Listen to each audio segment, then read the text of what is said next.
혹시 여러분들 내가 누리고 있는 복, 내가 받은 복을 헤아려 본 적이 여러분 있습니까?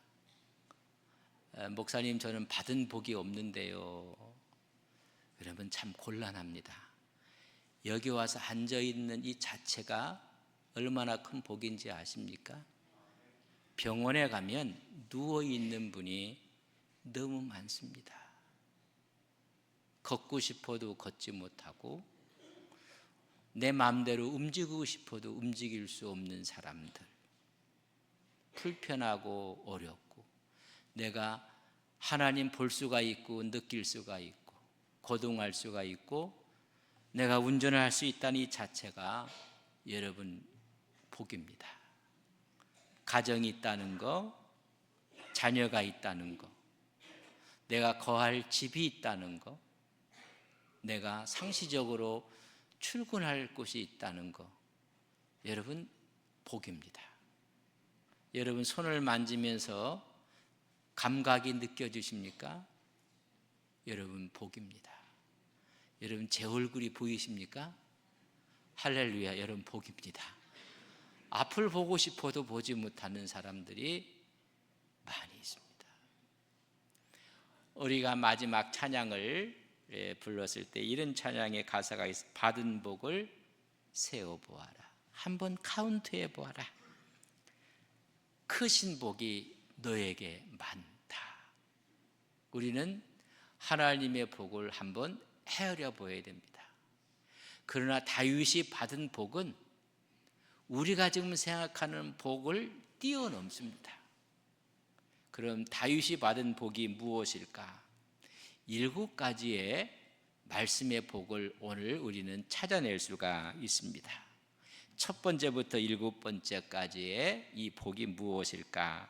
사무엘하 7장 9절 우리는 읽지는 아니했지만 내가 가는 모든 곳에서 내가 너와 함께 있어 내 모든 원수를 내 앞에서 멸하였은즉 땅에서 위대한 자들의 이름같이 내 이름을 위대하게 만들어 주리라. 그의 이름을 위대하게 만들어 주시겠다는 축복의 말씀입니다. 이 말씀을 너는 높여주겠다는 것입니다. 여러분, 제가 하나하나의 복을 이야기할 때 여러분이 아멘으로 응답하시면서 여러분의 복이 되시기를 주님의 이름으로 축복합니다. 내 이름을 위대하게 만들어 주리라. 첫 번째였습니다. 두 번째의 복은 11절에 보면 전에 내가 사사에게 명령하여 내 백성 이스라엘을 다스리는 때와 같지 아니하고 너를 모든 원수에게서 벗어나 편히 쉬게 하리라. 여호와가 또 내게 이르노니 여호와가 너를 위하여 집을 짓고. 2가지의 복을 이야기하는데 여러분, 첫 번째는 내 이름을 위대하게 할 것이고 두 번째 복은 말하기를 사사에게 명령했을 때 그때와 같지 않게 할 것이다. 그때는 늘 전쟁이었습니다. 불안이었습니다. 평안이 없었습니다. 모든 원수에게서 벗어나 편히 쉬게 하리라. 평강의 복을 주시겠다고 말씀해 주고 있습니다. 또 여호와가 너를 위하여 집을 지어 주겠다. 여러분, 이 집은 너희 가문을 세워 주시겠다는 것입니다. 하나님께서 다윗의 가문을 견고하게 하여 주신다라고 말씀하고 있습니다. 네 번째 복은 12절에 내 소환이 차서 내 조상들과 함께 누울 때에 내가 내 몸에서 날 내 씨를 내 뒤에 세워 그의 나를 견고하게 하리라. 내 씨, 내 자손, 후손에게 영원한 왕권이 계승될 것이니라 말씀하고 있습니다. 하나님께서 후손의 복을 주셨습니다. 13절 말씀에 보면 그는 내 이름을 위하여 집을 건축할 것이요 나는 그의 나라 왕위에 영원히 견고하게 하리라. 여기서 그는 다윗을 말하는 것이 아니라 그의 아들 솔로몬을 이야기합니다. 너는 짓지 못할 것이지만 나는 짓지 못할 것이지만 내 아들이 하나님의 성전을 봉헌할 것이니라. 여러분, 아무나 하나님의 성전을 짓는 것이 아닙니다. 하나님의 또 다른 복을 그들에게 말씀하고 있습니다. 여섯 번째 복은 14절과 15절에 보면 나는 그에게 아버지가 되고 그는 내게 아들이 되리니 그가 만일 죄를 범하면 내가 사람의 매와 인생의 채찍으로 징계하려니와 내가 내 앞에서 물러나게 한 사울에게서 내 은총을 빼앗은 것처럼 그에게 빼앗지는 아니할 것이니라. 죄를 진다 할지라도 사울처럼 왕권을 빼앗지지 않게 할 것이라는 것입니다. 이 말은 하나님이 너를 용서할 것이고 회복하실 것이고 너의 가문이 무너지지 아니할 것이니라. 무조건적인 하나님의 은혜의 복을 받습니다. 사울은 하나님이 패하셨습니다. 죄를 지었습니다. 그러나 너는, 너의 가문은 죄를 진다 할지라도 내가 패하지 않겠노라. 영원히 붙잡아 주시는 가문의 복을 누릴 것을 말씀해 주고 있습니다. 이제 마지막 일곱 번째는 우리 같이 한번 읽겠습니다. 16절입니다. 같이 봅니다. 내 집과 내 나라가 내 앞에서 영원히 보존되고 내 왕위가 영원히 경고하리라. 다윗의 왕권을 대해서 다시 한번 축복하며 약속하고 있습니다. 우리는 이것을 다윗 언약이라고 합니다. 하나님께서 일곱 가지로 안정과 평강의 약속이고 위대한 이름을 줄 것을 약속하고 그의 왕족이 영원할 것이고 후손에게 약속한 것이 이루어질 뿐만 아니라 내 아들이 성전을 건축할 것이며 영원한 왕위를 약속하고 있는 일곱 가지의 언약의 축복을 받습니다. 저는 준비하면서 일곱 가지면 무지개가 일곱 가지 색깔인데 이상한 그룹들이 무지개를 갖고 가서 참 말하기가 뭐한데, 그래서 제가 무지개의 축복이다 그러면 동성애자들이 참 무지개를 이야기해서 그건가, 여러분 격이 틀리니까 오해하지 마십시오. 일곱 가지의 축복을 일곱 가지의 색깔로 생각하면 빨주노초 파남보, 아름다운 축복을 주시는데 이 무지개의 개념은 우리 동양 사람들은 무지개 하면 하늘과 땅을 연결하는 달이라는 개념을 갖고 있어요. 무지개가 연결해 주는 개념. 그러나 서양 사람들은 무지개 끝에 황금 항아리가 있다고 생각을 해요. 그러니까 여러분 엄청난 복이에요. 그 무지개를 본다는 것이 이런 의미인데, 하여튼 하나님께서 일곱 가지의 복을 그에게 쏟아 부어 주십니다.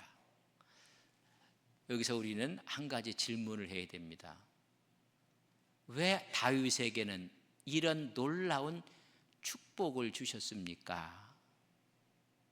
라고 우리는 물어야 됩니다. 수많은 사람들이 있는데 유독 다윗에게 이렇게 엄청난 복을 주신 이유가 무엇입니까? 우리는 그 이유를 찾아내야 됩니다. 여러분, 다윗의 마음 때문에 하나님이 복을 주십니다. 그 마음이 어떤 마음이냐? 하나님을 향한 마음. 그 마음이 하나님의 건축을 짓겠다는 그 마음입니다. 이런 깨달음을 다윗이 받고 나서 하나님의 전을 짓고 싶어하는 열망이 생겼습니다. 7장 2절에 보면 왕이 선지자 나단에게 이르되 볼지어다 나는 백향목 궁에 살거늘 하나님의 궤는 휘장 가운데 있도다. 하나님의 궤가 거할 성전이 없는 것입니다. 여러분, 이 사실을 깨달았던 그 마음속에 다윗이 하나님의 성전을 짓겠다는 그 열망을 보시고 하나님이 축복하시는 것입니다. 이것은 단순한 건축에 대한 계획이 아니라 하나님을 높이고 싶어하는 열망, 하나님의 영광을 위한 갈망, 그것이 하나님을 감동시킨 것입니다. 하나님은 우리의 행위보다 마음 중심을 보시는 것입니다. 어떤 마음을 갖고 있는가? 하나님에 대한 열망과 갈망 때문에 하나님이 그에게 복을 주신 것입니다. 다시 말하면 먼저 하나님을 생각하는 그 마음이었습니다. 우리는 사람이 살다 보면 힘들 때가 있습니다. 어려울 때가 있고 아플 때가 있습니다. 이러면 하나님을 생각을 합니다. 하나님을 찾습니다. 그러나 이 문제가 다 해결되면 하나님으로부터 자꾸만 멀어지기 시작하는 것입니다. 여러분, 다윗은 말 그대로 태평성대였습니다. 12지파가 그에게 기름을 부었고 그 가정의 자손들은 늘어났고 가정에는 평안이 왔고 국가에는 안정되어져 갔습니다. 그때 한 가지 열망을 가진 것이 하나님이었습니다. 사람이 모든 문제가 해결되면 하나님보다는 세상 것에 대한 열망이 더 커집니다. 그러나 다윗은 달랐습니다. 하나님의 언약궤를 예루살렘으로 옮기고 하나님의 집에 대한 특별한 관심과 애정을 갖고 그 마음속에 하나님의 전을 건축하고 싶어하는 소원이었습니다. 다윗은 거칠 것이 없었습니다. 모든 원수들을 무찔렸고 그는 궁에서 평안한 삶을 살 수가 있었습니다. 우리로 말하면 잘 나가는 다윗의 모습입니다. 잘 나갈 때 하나님을 생각한 것입니다. 하나님을 생각할 때 하나님께서 그에게 복을 내려 주신 것입니다.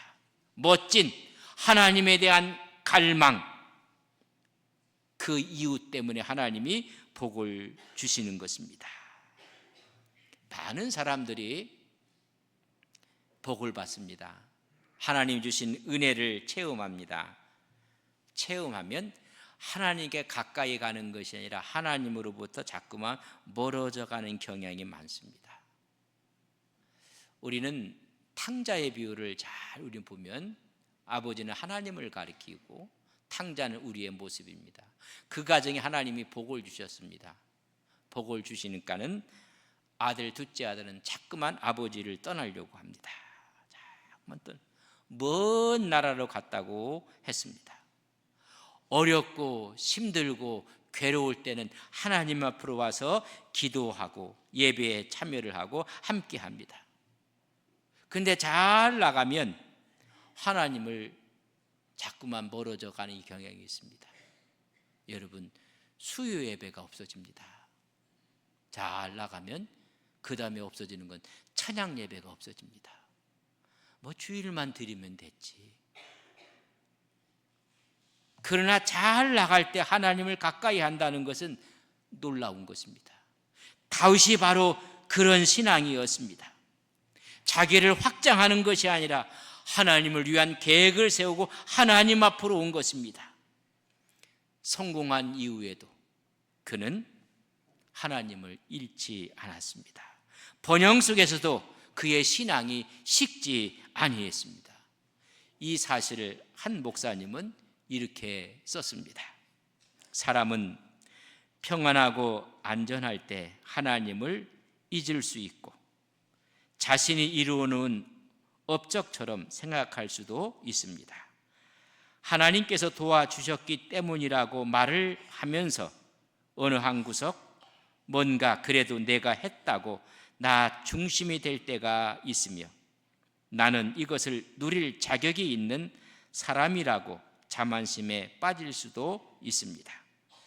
사울처럼 기름 부으실 때의 초심의 마음을 잊을 수 있습니다. 하지만 다윗은 하나님의 왕 되심을 그의 생각과 삶 속에서 인정하고 있음을 성전 건축에 대한 마음을 통해 알 수 있습니다. 더 하나님께 가는 그런 마음을 우리는 읽을 수 있다는 것입니다. 하나님이 그때 복을 주신 것입니다. 또 하나는 은혜를 아는 겸손과 순종이었습니다.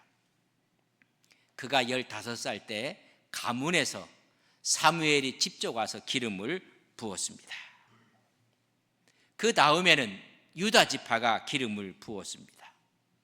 그 다음에는 12지파가 다 모여서 그에게 기름을 부었습니다.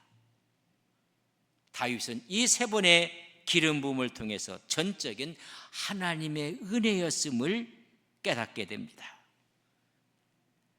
자기의 공로가 아니라 하나님의 은혜였다는 것입니다. 하나님의 은혜였기 때문에 그는 철저하게 겸손하고 기다리며 하나님의 때를 기다려왔던 사람입니다. 오늘 보십시오. 이제는 모든 것이 다 완벽하게 갖추어질 때 성전 짓기를 갈망하고 열망하고 있습니다. 그런데 하나님이 허락지 않는 것입니다. 그럼에도 불구하고 다윗은 불평하지 않고 그 사실을 하나님의 뜻으로 받아들입니다.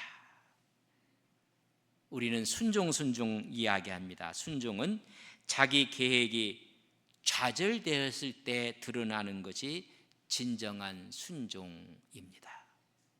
다윗은 힘이 있었습니다. 그러나 하나님이 거절했습니다. 그때 드러나는 것이 진정한 순종입니다. 자기 뜻이, 자기 계획이 좌절되었을 때 드러나는 것이 순종입니다. 하나님께서 그에게 건축하지 말라고 이야기를 합니다.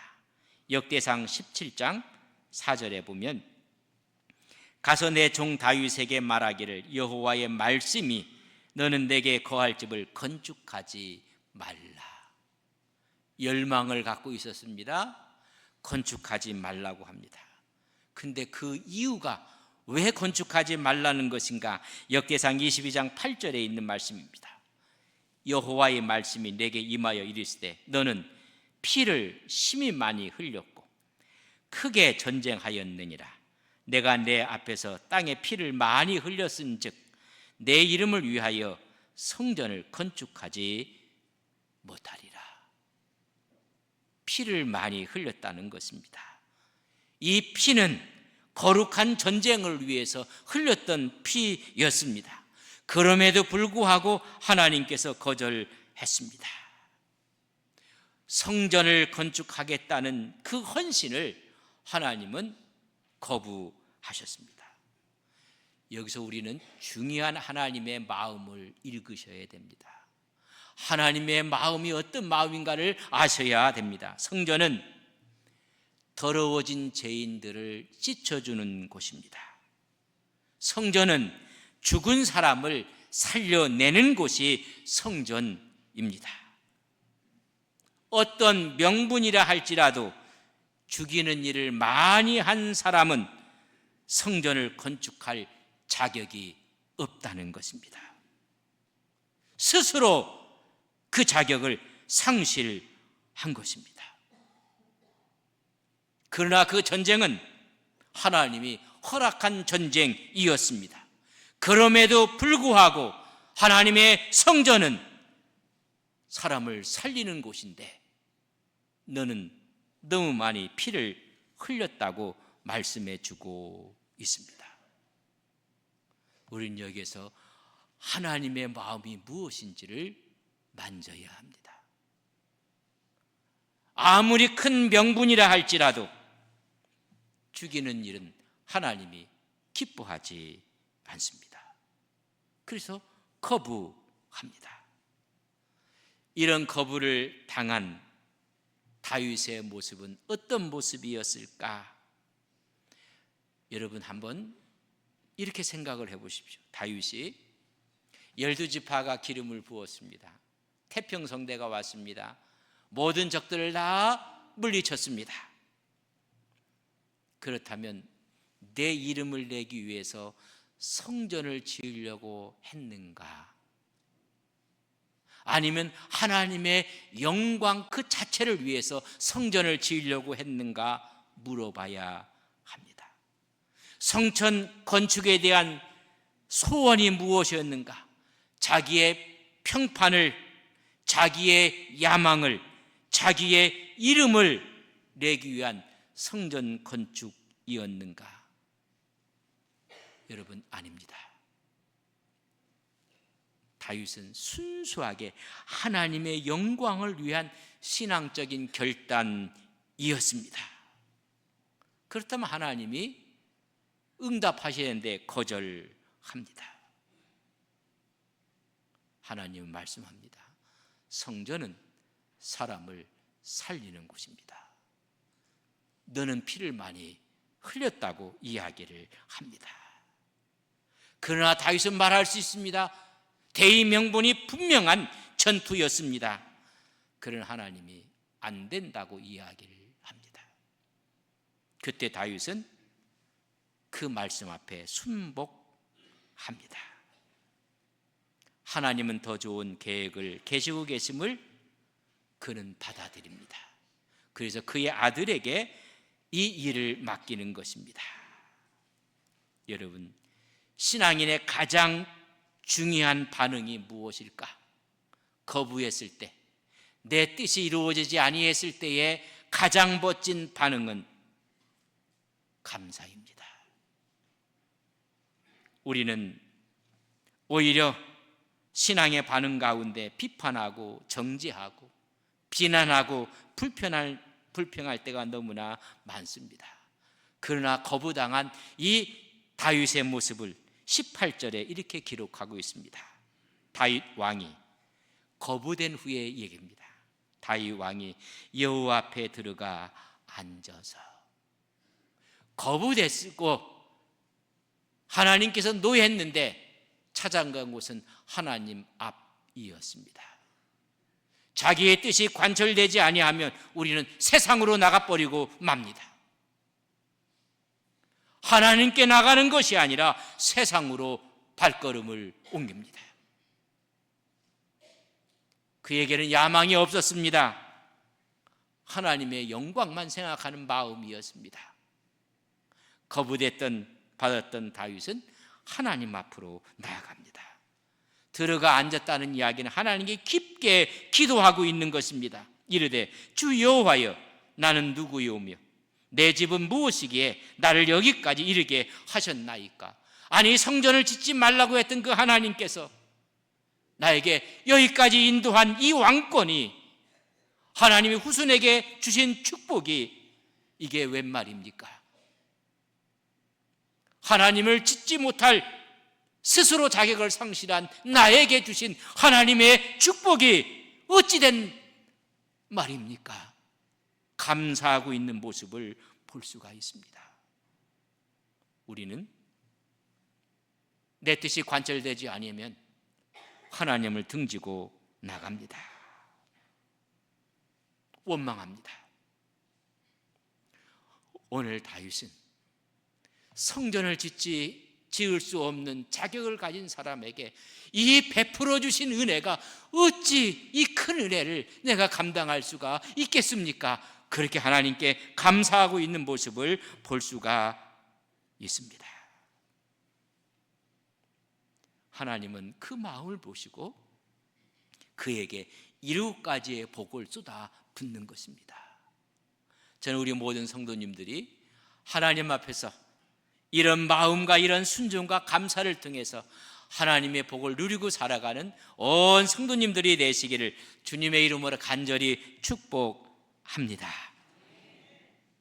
그렇다면 함축해서 다윗의 신앙의 특징이 무엇인가? 딱 세 가지로 우리는 뽑을 수가 있습니다. 첫째, 하나님 중심 신앙입니다. 내가 무엇을 할까가 아니라 무엇을 하나님이 기뻐하실까? 무엇을 하나님께서 원하실까? 신앙의 기준이 내가 아니라 하나님이었습니다. 기준이 나한테 있었더라면 사무엘이 기름을 부었기 때문에 왕의 자리로 달려나갈 수도 있었을 것입니다. 그리자 하지 않았습니다. 내가 주인이었다면 우겨서라도 하나님의 성전을 건축을 강행했을 것입니다. 내가 원하는 것이 무엇인가가 아니라 하나님이 원하시는 것이 무엇일까? 하나님이 기뻐하는 것이 무엇일까? 철저하게 하나님 중심의 신앙이었습니다. 두 번째는 철저하게 은혜 중심의 신앙입니다. 좀 전에 말했듯이 우겨서라도 왕이 되려고 했을 것입니다. 기회가 왔을 때 그는 왕이 될 수도 있었으나 거부했습니다. 오늘 성전을 짓는 일도 우겨서라도 성전을 짓는 강행을 했을 것입니다. 그러나 그의 신앙의 중심은 은혜의 중심입니다. 성취가 목적이 아니라 은혜였습니다. 그가 왕이 되는 것도 그가 성전을 건축하는 성취가 아닌 하나님의 은혜를 먼저 가슴에 품은 사람입니다. 철저하게 하나님의 은혜 중심으로 기달렸습니다. 세 번째는 순종 중심의 신앙이었습니다. 다윗은 자기가 하고 싶은 것보다 하나님의 뜻을 선택하며 순종했습니다. 순종은 그 사람의 신앙의 깊이를 결정합니다.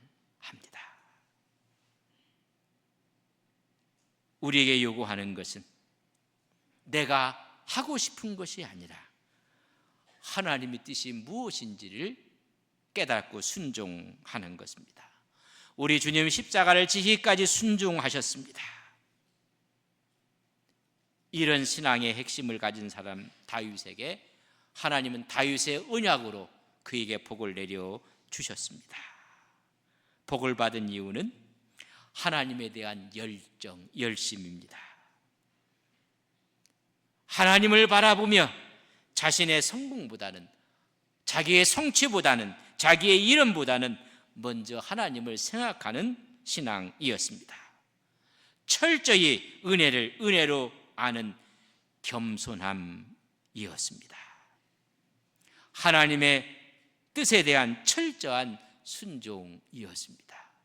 오늘 말씀을 통해서 우리는 하나님의 모습을 바라봅니다. 하나님은 상황과 조건이 아니라 마음 중심을 보시고 복을 주십니다. 하나님은 인간의 계획보다 그 사람의 마음을 먼저 헤아려셔서 하나님이 복을 내려 주십니다.